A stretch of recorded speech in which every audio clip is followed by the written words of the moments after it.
مسافر 48 مسافر قسط نمبر 48 وہ مجھے تفصیل سے بتا رہی تھی تب تک سورج طلوع ہونے والا ہوگا اور ہمیں بہت سی دشواریوں کا سامنا کرنا پڑے گا۔ میں سمجھا کہ شاید وہ واپس جانے کا تہیہ کرنے لگی تھی، تبھی بولا، اگر آپ مناسب سمجھے تو یہاں سے لوٹ جاتے ہیں۔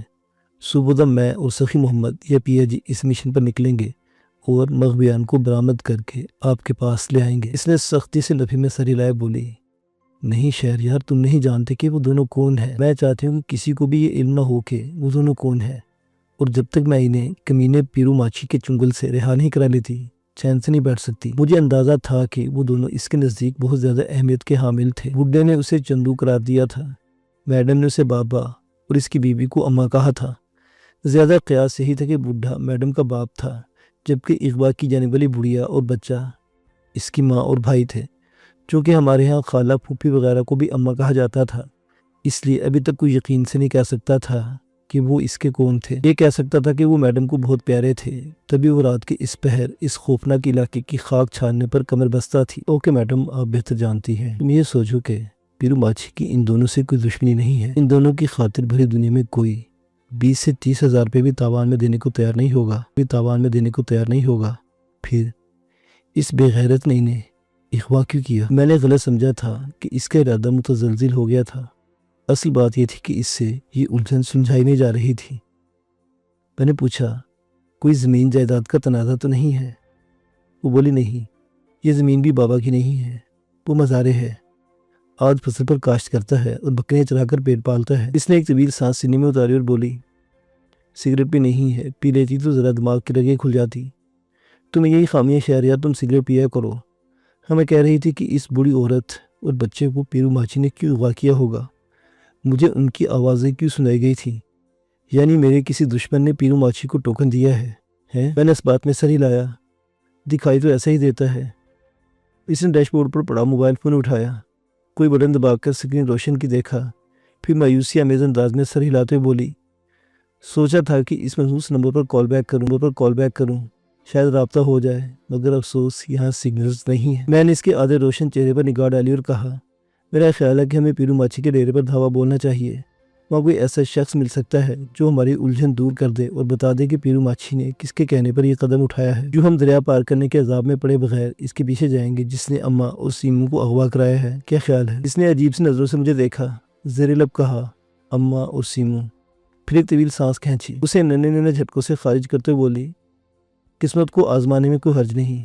اس نے فوراً فیصلہ کیا، فوراً ہی اس پر عمل کرتے ہوئے گیئر لگا کر ایکسیلیٹر پر پاؤں کا دباؤ بڑھا دیا۔ میری توقع کے عین مطابق وہ نارمل ہو چکی تھی۔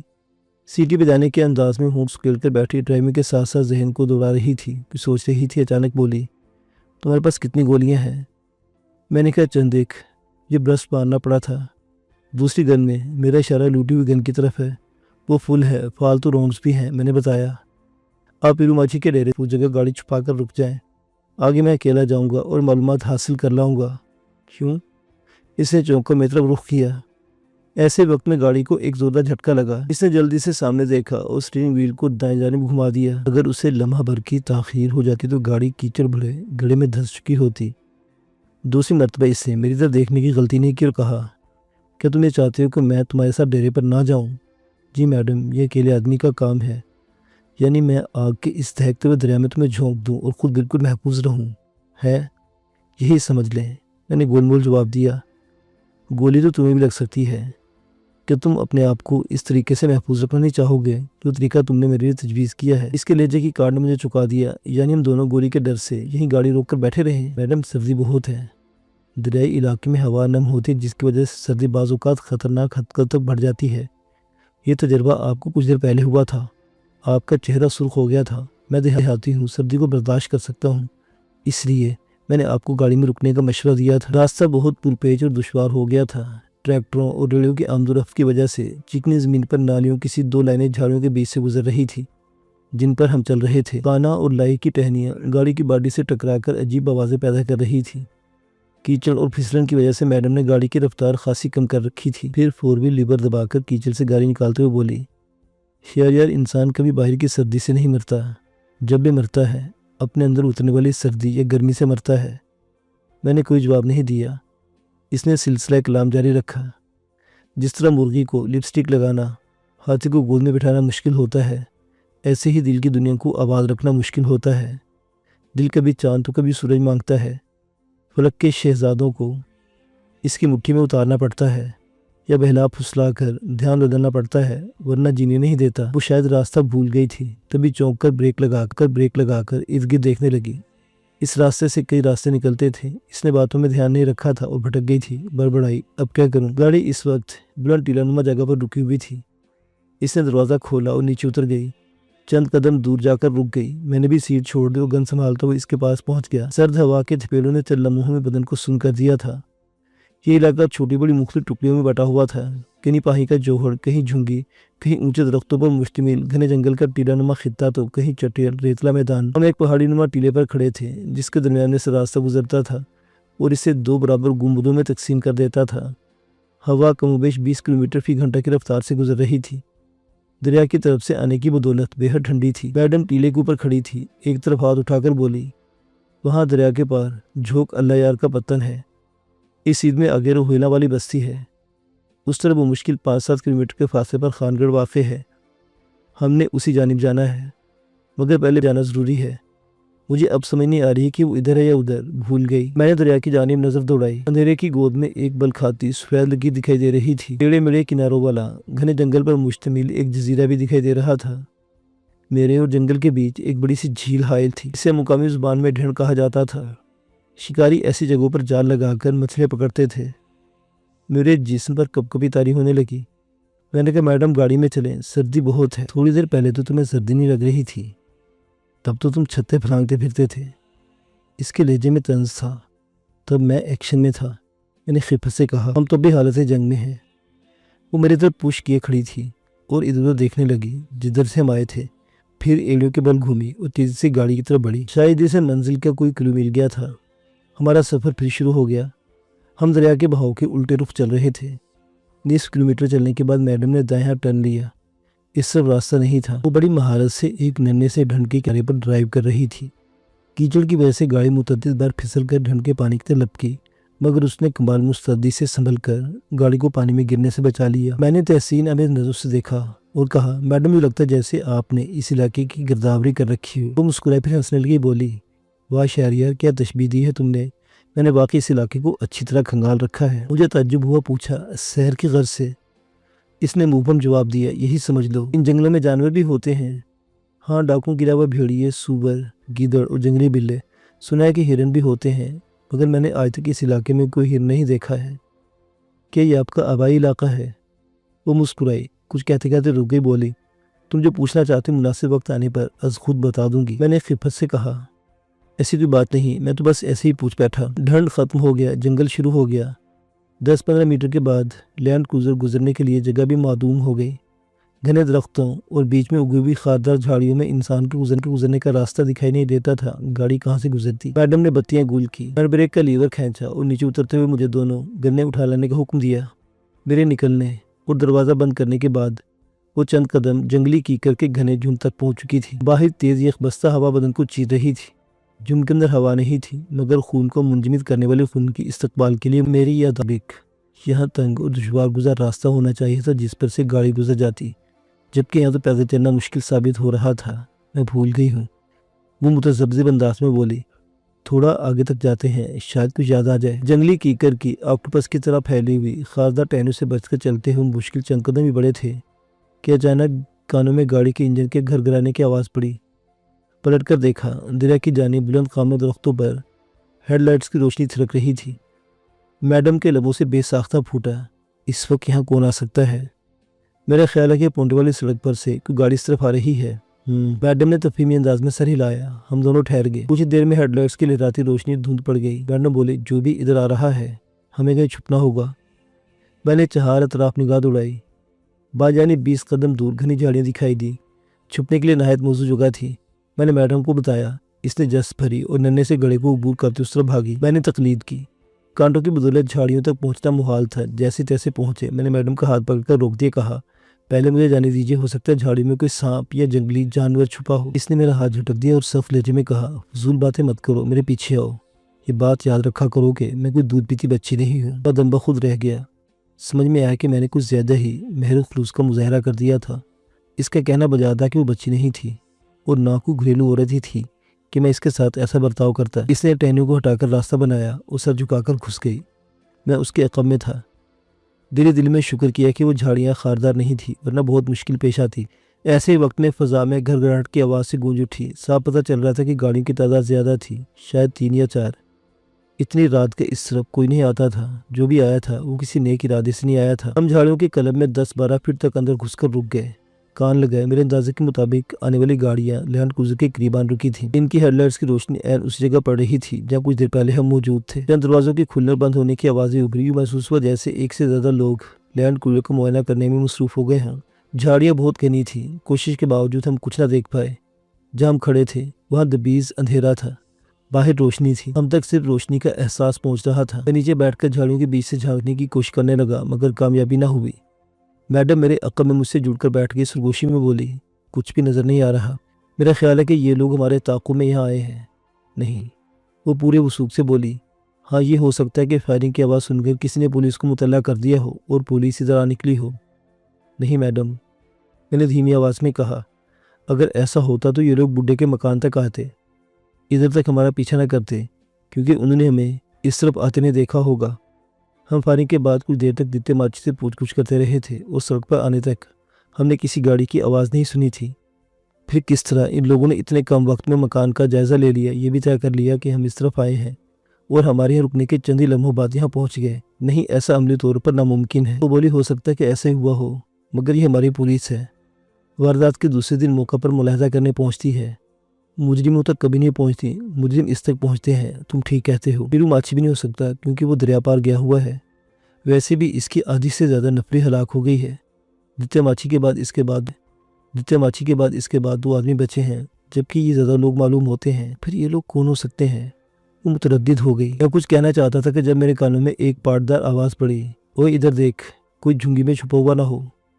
ایک اور بھاری بھرکم آواز گونجی، گاڑی تو ایک دم فرسٹ کلاس سے چودھری، لگتا ہے کوئی امیر جوڑا ہنی مون پر نکلا ہے۔ اسے جواب میں ایک شاندار گالی سے نوازا گیا، اوے بھوتنی کے، یہ تیرے باپ کی سیرگاہ ہے، دیکھو کسی کو زبردستی یہاں نہ لایا گیا ہو۔ وہ شخص بولا جسے گاڑی کی تلاشی لینے کا حکم صادر ہوا تھا، چودھری صاحب گاڑی بالکل خالی ہے، لیکن پتہ چلتا ہے کہ کوئی ابھی یہاں سے نکلا ہے۔ یہ بات گاڑی کے میٹر پر لکھی ہوئی ہے، چودھری نے طنزیہ لہجے میں کہا۔ نہیں چودھری صاحب، گاڑی کا انجن گرم ہے اور اندر گرمی ہے، کسی نے تھوڑی دیر پہلے انجن اور ہیٹر بند کیا ہے، شاید ہمارے ڈر سے نکل بھاگا ہے۔ ہاں بھائی، اوے غضنفر، سن رہے ہو نا کالو خان کی بات؟ اس کے ڈر سے کوئی اپنی نئی نکور 4 ویل جیپ جنگل میں چھوڑ کر بھاگا ہے۔ ہشکے بھائی ہشکے۔ چند آدمیوں کا ملا جلا قہقہ گونجا۔ جدھر ہم چھپنے معمولی فریکوینسی والی تیز آواز ابھری، سر ادھر تو کوئی نہیں ہے۔ میں نے سارا جن کھنگال مارا ہے، وہ جھوٹ بول رہا تھا۔ کوئی بھی اتنے مختصر وقت میں جم کے 1/4 حصے کا بھی جائزہ نہیں لے سکتا تھا۔ وہ شاید نہ دکھائی دینے والے جنگلی جانوروں سے ڈر گیا تھا یا کانٹوں کی طرف سے کانٹوں کے خوف میں مبتلا ہو کر جھوٹ بول گیا تھا، اپنی جان چھڑا گیا تھا۔ پھر اس سے ان گھنی جھاڑیوں کو دیکھنے کا حکم صادر ہوا جس میں ہم چھپے ہوئے تھے۔ اس کے قدموں کی آہٹ قریب آئی۔ اس نے ایک جگہ کھڑے ہو کر ادھر دیکھا، کچھ دکھائی نہیں دیا۔ وہ اگر جھاڑیوں کے اندر بھی گھس جاتا تب بھی مجھے نظر نہ آتے۔ اس نے حکم دہندہ چودھری کو مطمئن کرنا تھا، کر دیا، اور لینڈ کروزر والوں کو کوستا واپس لوٹ گیا۔ اسے چودھری نے ڈانٹا ڈپٹا اور سخت سست کہا۔ پھر اسے چندوں لوگوں کو ہماری تلاش پر روانہ کیا۔ کئی منٹ گزر گئے۔ تلاش کرنے والے اس جھنگی کے قریب بھی آئے جس میں ہم چھپے ہوئے تھے، اور ٹارچوں کی مدد سے جھاڑیوں کے بیچ جھانکتے رہے۔ ٹارچ کی تیز روشنی بے ترتیب ٹہنیوں کے بیچ سے چند دم تک پہنچی، مگر میرے توقع کے مطابق وہ ہماری موجودگی کو بھانپ لینے میں ناکام رہے۔ پھر قدرے بلند آواز میں متوجہ کرنے کی کوشش کی گئی، کوئی ہے، یہ گاڑی کس کی ہے؟ اگر اس گاڑی کا مالک سن رہا ہے تو فوراً اپنی گاڑی کے پاس آ جائے۔ مجھے میڈم کی سانسوں کی دھیمی دھیمی آواز سنائی دے رہی تھی۔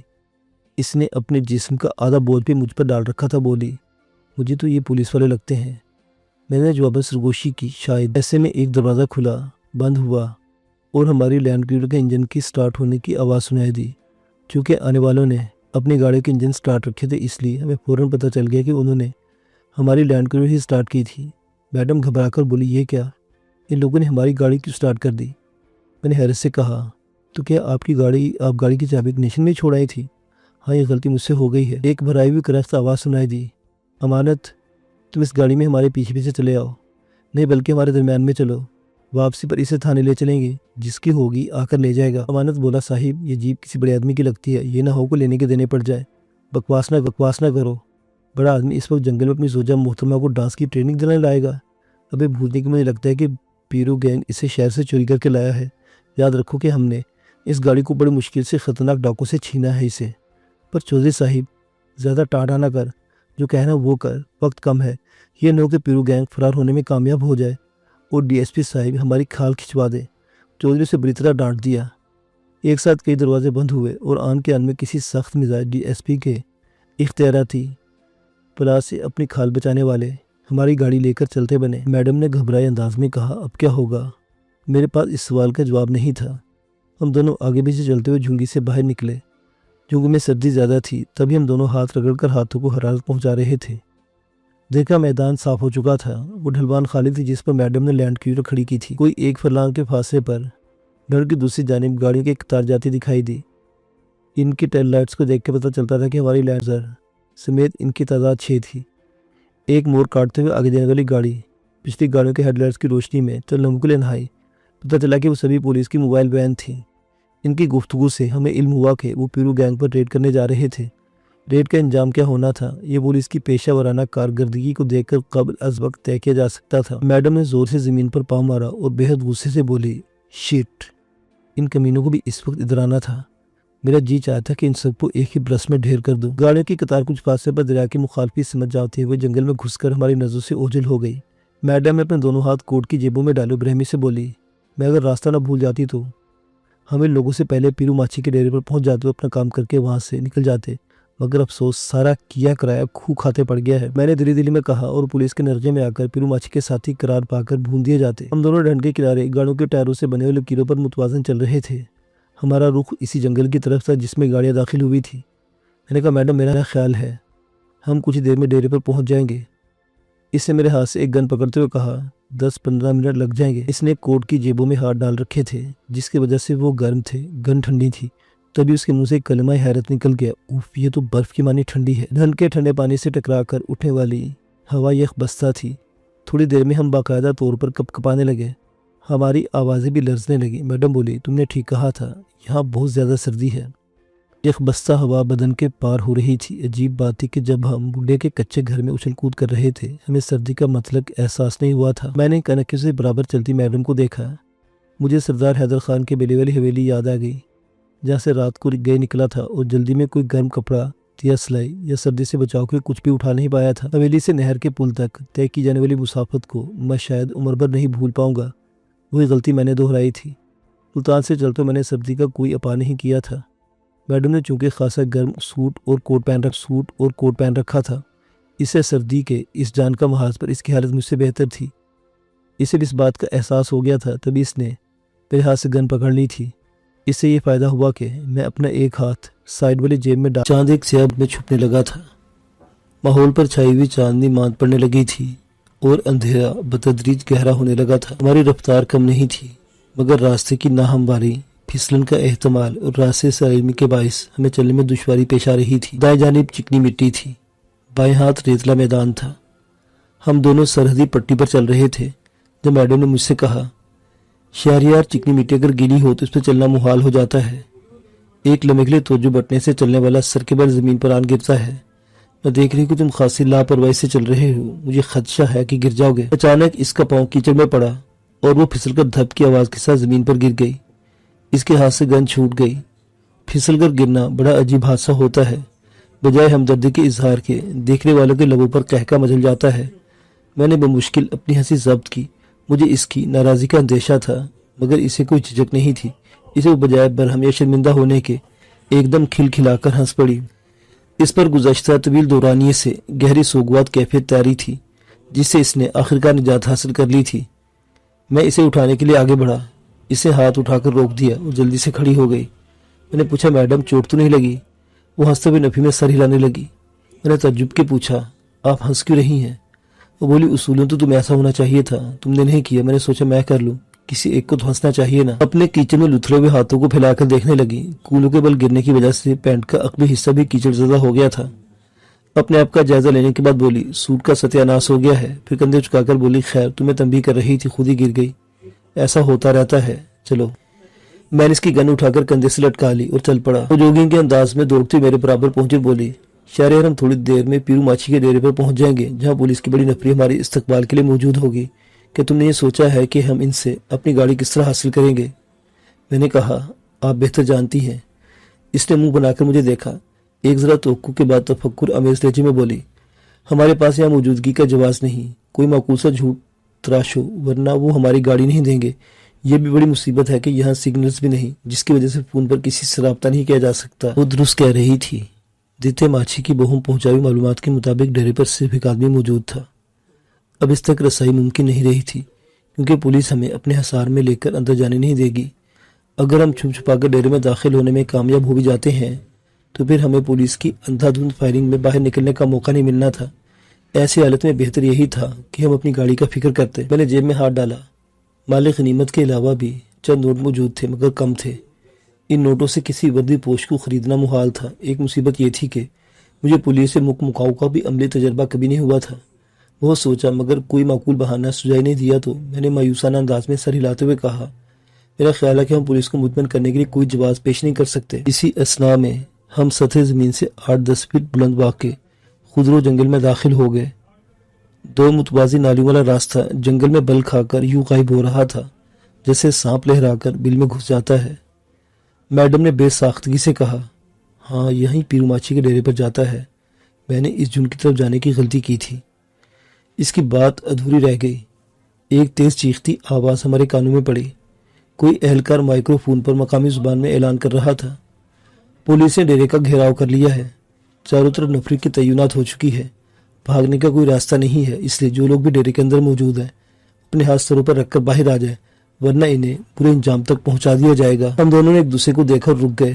آگے جانا بے سود تھا، خطرے سے خالی بھی نہیں تھا، کیونکہ پیرو ماچھی اور پولیس کے مابین خوفناک میچ کھیلا جانے والا تھا۔ میں نے آواز سے اندازہ کیا کہ مائکرو فون والا مجھ سے کم و بیش 1 فرلانگ کے فاصلے پر کھڑا بول رہا ہے۔ وہ بار بار اپنے الفاظ بدل کر اعلان کر رہا تھا۔ متن ایک ہی تھا کہ پیرو گینگ کے تمام ارکان ہتھیار ڈال کر گرفتاری دے دے ورنہ انہیں گولی مار دی جائے گی۔ میڈم نے موبائل فون نکالا، سکرین روشن کی اور وقت دیکھ کر بڑبڑائی، 2:40۔ شہریار ہم کس وقت ملتان سے نکلے تھے؟ میں نے کہا 11:15 بجے تھے، یعنی ہمیں شہر سے نکلے ہوئے 3 گھنٹے ہونے والے ہیں۔ وہ بولی، کیا ہمیں ڈیری کی طرف چلنا چاہیے؟ وہاں جا کر کیا کریں گے؟ میں چونکا، صورتحال کا جائزہ لیں گے، اگر موقع ملا تو اپنی گاڑی نکال لائیں گے۔ میڈم، وہاں ہمارا دکھائی دینا ہمارے لیے زیادہ خطرناک ثابت ہوگا۔ میں نے تشویش آمیز لہجے میں باور کرایا، تو پھر ان کے لوٹنے کا انتظار کیا جائے، بہتر تو یہی ہے۔ میں نے اپنی دانست میں بہتر مشورہ دیا۔ اس نے میرا ہاتھ پکڑا اور راستے سے ہٹا کر درختوں کی طرف چل دی۔ اس نے کانے اور لائی کے غیر معمولی گھنے جنگل میں کیکر کے بلند قامت درخت بھی دکھائی دے رہے تھے۔ ہم جنگل کے کنارے پر چلتے ہوئے چند گز دور پہنچ گئے۔ ایک طرف جنگل تھا، دوسری طرف کٹاؤ یافتہ گڑھا۔ وہ ٹانگیں لٹکا کر بیٹھ گئی اور مجھے اپنے پاس بیٹھنے کا اشارہ کیے بولی، یار ایک آئیڈیا سوجھا ہے، میرا خیال ہے کہ میں پولیس والوں کو الو بنانے میں کامیاب ہو جاؤں گی۔ وہ کیسے میڈم؟ میرے اور اس کے بیچ 2-3 فٹ کا فاصلہ حائل تھا۔ میری جانب کھسک آئی۔ یہ ساتھوں میں چاند سے بدلی سے دامن چھڑا کر دنیا کو دیکھنے لگا۔ پہلے سے قدرے شوخ چاندنی پھیل گئی۔ دریا کی سفید لکیر دلہن کے پاؤں میں بندھی ہوئی چاندی کی پازیب سی نظروں کو بھری لگنے لگی۔ میڈم شکیلا دریا پر نظریں جمائے شوخ انداز میں گویا ہوئی، تم نے سنا تھا پولیس والا کیا کہہ رہا تھا؟ پولیس والوں کی بہت سی باتیں ہم نے سنی تھی جب ہم ڈھنڈ کے پاس گھنی جھنگی میں بیٹھے ہوئے تھے۔ وہ نہ جانے کس بات کا تذکرہ کر رہی تھی۔ میں نے اس والے نظروں سے اسے دیکھا۔ وہ بولی، چودھری کو کسی اہلکار نے رپورٹ دینے کے بعد کہا تھا کہ لگتا ہے کوئی امیر جوڑا ہنی مون پر نکلا ہے، یاد کرو۔ میں جھینپ کر بولا، میڈم وہ تو بکواس کر رہا تھا، ایسی باتیں یاد رکھنے کی کہاں ہوتی ہیں۔ رات کے سناٹے میں جل ترنگ سے بج اٹھی۔ اس کی ہنسی زندگی سے بھرپور تھی۔ اس نے ایک لخت مجھے کندھے سے پکڑ کر اپنی جانب موڑ لیا۔ میں مشکل گھنٹوں کی کھنک دباتے ہوئے بولی، ہم فرض کر لیتے ہیں کہ وہ کانسٹیبل بکواس نہیں کر رہا تھا، سچ کہہ رہا تھا۔ ہم جس کمیونٹی کے لوگ ہیں وہاں ایسی خرمستیاں روا ہیں۔ ہم بھی جوانی کی آگ پر دریا کی برف ڈالنے ادھر آ نکلے تھے۔ کئی گاڑیوں کو ادھر آتا دیکھ کر ڈر گئے اور گاڑی چھوڑ کر چھپ گئے تھے۔ بس حیرت ہوئی کہ اس نے کتنی بڑی بات کو کتنے عام انداز میں لیا تھا۔ مایوسی ہوئی کہ اس خام کہانی پر کسی کو یقین دلانا بہت محال تھا۔ اس نے میرا رد عمل بھانپ لیا اور چیلنج کرنے کے انداز میں بولی، دعا کرو پولیس جلد آپریشن سے فارغ ہو جائے تاکہ ہمارا وقت بچ جائے۔ تم بھی دیکھ لو گے، میں کیا کر سکتی ہوں۔ اس کے انداز نے مجھے باور کرا دیا کہ اس نے دل میں اس احمقانہ سوچ پر عمل پیرا ہونے کا فیصلہ کر لیا ہے۔ میں نے اسے مؤدبانہ انداز میں سمجھانے کی کوشش کی، یہ بہت بھونڈی کہانی ثابت ہوگی اور ہمیں بقیہ رات تھانے کے حوالات میں گزارنا پڑے گی، مگر وہ مجھ سے متفق نہ ہوئی۔ مائکرو فون سے پھوٹنے والی متواتر آواز خاموش ہو گئی۔ ہمیں یہاں بیٹھے 10 منٹ کے لگ بھگ وقت ہو گیا جب پیرو ماچھی کے ڈیرے کی طرف سے پہلے فائر کی گونجدار آواز سنائی دی۔ اس کے ساتھ ہی پولیس والوں نے نعرہ تکبیر اللہ اکبر کی ایک سطح پرجوش بلند کی۔ پھر فائرنگ کا لگاتار سلسلہ چل نکلا۔ سمجھ میں نہیں آ رہا تھا کہ فائرنگ یک طرفہ تھی یا دو طرفہ۔ میڈم بڑے انہماک سے دریا کو دیکھ رہی تھی، اس کے چہرے پر چاندنی سمٹ رہی تھی اور اس کے خال و خد کو مجھ پر آشکار کر رہی تھی۔ میں نے دیکھا یوں لگا جیسے اس نے بڈھے کی بیوی اور بچے کے اغوا کو وقتی طور پر فراموش کر دیا تھا۔ وہ قطعاً مغموم، افسردہ یا متفکر دکھائی نہیں دیتی تھی۔ میں نے کہا میڈم ایک بات پوچھوں؟ اس نے اپنا رخ بدلے بغیر کہا ہاں پوچھو۔ آپ کا مزاج بڑا عجیب سا ہے، کسی پل پریشان، کسی شاید برہم تو کسی لمحے بچوں کی طرح شوق، ایسا کیوں ہے؟ وہ تھوڑی نخوت سے بولی میں ڈیفرنٹ ہوں۔ کیوں؟ تم بتاؤ اتنے پیچیدہ کیوں ہو؟ کسی وقت بہت چالاک، دلیر اور فتنہ پرداز دکھائی دیتے ہو، کسی وقت سادہ لو، دیہاتی اور بزدل، ایسا کیوں ہے؟ اس نے میری نقل اتاری۔ میں نے بات بنانا چاہی مگر کامیاب نہ ہوا۔ وہ بولی اس لیے کہ تم بھی ڈیفرنٹ ہو۔ کیوں؟ اس سوال کا جواب تمہارے پاس نہیں ہے، ہے نا؟ میرے پاس بھی نہیں ہے۔ اسی لمحے فائرنگ رک گئی۔ میڈم نے چونک کر بڑی تیزی سے گردن موڑ کے پیچھے دیکھا۔ یہ اس کی غیر اختیاری حرکت تھی، ورنہ ہمارے عقب میں سوائے گھنے جنگل کے کچھ نہیں تھا۔ کوئی 5-7 منٹ بعد گاڑیوں کے انجنوں کی آوازیں سنائی دی۔ ریڈمیشن مکمل ہو چکا تھا اور پولیس کی فاتحانہ واپسی عمل میں آ رہی تھی۔ میڈم تیزی سے بولی گنے اس جھڑی کے پیچھے رکھ کر میرے پیچھے آؤ، ہم دونوں نے چند دن پہلے شادی کی ہے، یاد رکھنا۔ اس کے ساتھ ہی اس نے نیچے چھلانگ لگا دی۔ میں نے کوئی لمحہ ضائع کے بغیر بول بیلٹ اور دونوں بندوقیں جھاڑوں کے پیچھے پھینک اس کے تعاقب میں تھڑے سے نیچے ریتلی جگہ پر چھلانگ لگا دی۔ وہ آگے آگے دوڑ رہی تھی، میں اس کے نقشے قدم پر دوڑ رہا تھا۔ ایسے ہی وقت میں ہیڈ لائٹس کی تیز روشنی ریتلے میدان میں چکرانے لگی۔ پولیس کی گاڑیاں تیزی سے چلی آ رہی تھی۔ میڈم مجھ سے 10-15 فٹ کے فاصلے پر دوڑ رہی تھی، دوڑتے دوڑتے منہ سے ہاؤ ہو کی تیز آوازیں نکال رہی تھی۔ اچانک روکی، پلٹ کر چیخی ہم زندگی انجوائے کر رہے ہیں، ڈو یو نو ڈارلنگ، کم آن۔ زندگی پھر کبھی دریا پر اس طرح کھیلنے کا موقع دے گی یا نہیں؟ آج ہی دے رہی ہے، انجوائے اٹ۔ وہ پارک میں کھیلتے ہوئے 10 سالہ بچی کی طرح اچھل کود کر رہی تھی۔ میں نے پھولی ہوئی سانس میں قدرے برہمی سے کہا میڈم یہ کیا حماقت ہے؟ میں رکا تو وہ کچھ دور ہو گئی۔ اسی لمحے جنگل میں پولیس کی پہلی گاڑی نمودار ہوئی۔ میڈم اس کی ہیڈ لائٹس کی تیز روشنی میں نہا گئی، ہاتھ لہرا کر دوڑتے ہوئے چیخی کم آن ڈارلنگ۔ اس حماقت پر عقل نثار، اس لمحے پر ہزاروں تنہا صدیاں قربان۔ اس کی آواز سناٹے میں بہت دور تک سنائی دے رہی تھی اور وہ مجھے ہاتھ کے اشارے سے اپنی جانب بلا رہی تھی۔ مجھے ناچار اس کی طرف دوڑنا پڑا۔ وہ پولیس کی گاڑی کی طرف بھاگ رہی تھی۔ جو ہی گاڑی کے قریب پہنچی ایک ذرا رکی، پھر پلٹ کر میری جانب دوڑی۔ میرے سنبھلنے سے بیشتر اچھل کر مجھ پر لد گئی۔ میں اپنا توازن برقرار نہ رکھ سکا، اس لیے زمین پر آن گرا۔ وہ تڑپ کر پہلو کے بل لیٹ گئی اور اپنا چہرہ میرے چہرے سے رگڑنے لگی۔ مجھے سمجھنے کے وہ اس ناٹک سے پولیس کو کیا دکھانا چاہتی تھی تب سمجھ میں آیا جب پولیس کی اگلی گاڑی ہم سے چند قدموں کے فاصلے پر رک گئی۔ ہیڈ لائٹس کی تیز روشنی ہماری آنکھیں چندھیا گئی۔ پچھلی گاڑیاں بھی رک گئی اور ان کے ڈرائیور نے ہارن بجانے لگے۔ پھر چند لمحوں بعد جب گاڑی کے اندر بیٹھے ہوں کو ہمارے خالی ہاتھ ہونے کا یقین ہو گیا، گاڑی کا دروازہ کھلا اور بھاری روبدار آواز گونجی اوئے تم کون ہو؟ یہ فحاشی بند کرو اور ہاتھ سروں سے بلند کر کے کھڑے ہو جاؤ۔ میڈم نے سرگوشی کی یہ تو وہی چودھری ہے، تم نے کچھ نہیں بولنا، میں اسے نمٹتی ہوں۔ ہم دونوں بے اقبا کھڑے ہوئے۔ میڈم نے میری کمر میں ہاتھ حائل کیا، میرا بازو پکڑ کر اپنے کندھے پر ٹکایا اور چیخ کر کہا تم ہماری پرائیویسی جسے تم نے فحاشی کا نام دیا ہے دیکھنے کے لیے یہاں کیوں آئے ہو؟ تمہیں شرم آنی چاہیے تھی نا۔ چودھری کے عقب میں کئی قہقہے گونجے اور ایک شوخ آواز سنائی دی دوجا پاسا کرو چودھری صاحب، آپ کو شرم آنی چاہیے تھی نا۔ چودھری نے گردن موڑ کر کسی کو ڈانٹا اوئے اپنی گندی چونچ بند کر بھوتنی کے۔ پھر گن ہاتھ میں پکڑ کر تیزی سے ہماری طرف بڑھا۔ چونکہ اس کے عقب میں وین کی تیز ہیڈ لائٹ روشن تھی اس لیے ہم اس کا چہرہ دکھائی نہیں دے رہا تھا۔ قریب آ کر رک گیا، بولا تم کون ہو؟ میڈم نے میری کمر سے ہاتھ نکال لیا، تحکمانہ لہجے میں بولی ہم وہ ہے جن کی لینڈ کروزر تم لوگ بغیر پوچھے لے کے چلتے بنے۔ پولیس اگر چوری چکاری کا کام سنبھال لے تو پھر چور بیچارے بھوکے مرنے لگیں گے۔ اپنے آدمی کو بولو وہ میری گاڑی ادھر لا کھڑی کرے۔ وہ جوان سال اور خوبصورت لڑکی تھی، قیمتی لباس میں ملبوس تھی۔ شکر تھا کہ لباس کا اگلا حصہ کیچڑ سے محفوظ رہا تھا۔ مضبوط اور حاکمانہ انداز میں چودھری کے روب و دبدبے کو خاطر میں لائے بغیر اپنی لینڈ کروزر مانگ رہی تھی۔